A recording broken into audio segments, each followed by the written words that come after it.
Welcome everyone. मैं अरुण प्रकाश।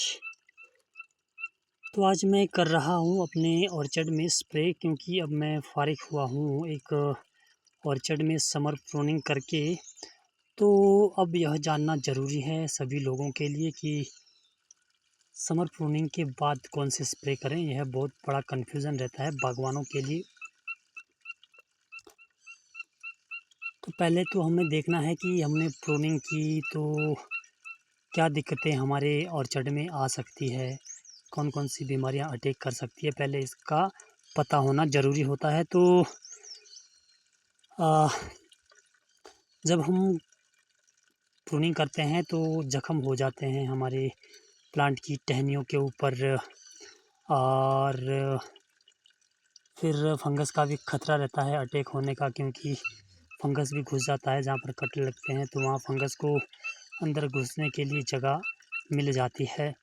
जो विशेषकर पेपरी वार्क का जो फंगस होता है वो कटिंग वाली जगह में अंदर घुसने के लिए उसको वहाँ पर जगह मिल जाती है। तो उस वजह से भी एक तो पेपरी बार्क की दिक्कत आती है। कई रीज़न होते हैं, ज़्यादा लंबे समय तक प्लांट का गीला रहना भी पेपरी बार्क का कारण माना जाता है। दिन का टेम्परेचर ज़्यादा होना, रात का बहुत कम होना, ये भी पेपरी बार्क का कारण बन जाता है। कैंकर भी आ सकता है। तो उसके लिए अगर कुछ भी समझ में आपके नहीं आ रहा है तो हमारे पास होता है कॉपर। एक ऐसा फंगिसाइड है जिसको आप आंखें बंद करके जिसकी आप स्प्रे कर सकते हैं प्रूनिंग के बाद। तो विशेषकर समर प्रूनिंग में ये दिक्कतें ज़्यादा आती है। फिर येलो रस्ट भी लग जाता है। आपने देखा होगा कहीं से हम कोई ब्रांच तोड़ते हैं तो वहाँ पर पीछे पीला पीला हो जाता है, जिसको हम कहते हैं येलो रस्ट।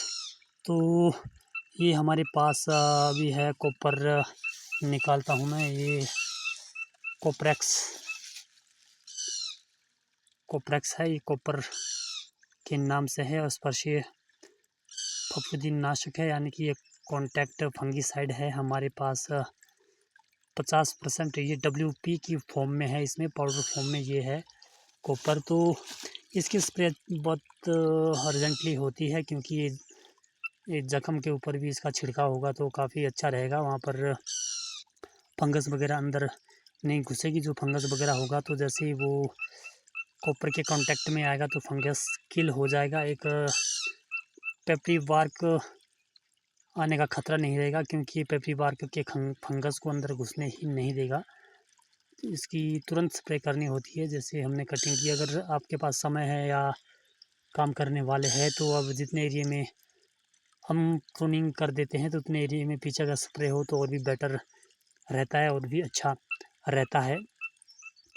तो इसके साथ आप और भी मिला सकते हैं। तो मैं अभी कर रहा हूँ माइक्रो न्यूट्रेंट की स्प्रे। तो अभी हमारे को ज़रूरी है लीफ के लिए माइक्रो न्यूट्रेंट की स्प्रे करना, जिसमें कि जिंक का बहुत अहम रोल होता है। तो इसमें जिंक भी है ये, और जिंक और मैग्नीशियम काफ़ी ज़रूरी होती है। हालांकि इसमें कॉपर भी है। जिंक और मैग्नीशियम ये बहुत ज़रूरी होता है। मैग्नीशियम और जिंक से पत्ते हमारे हरे रहते हैं, पत्तों को पावर मिलती है जिंक और मैग्नीशियम से।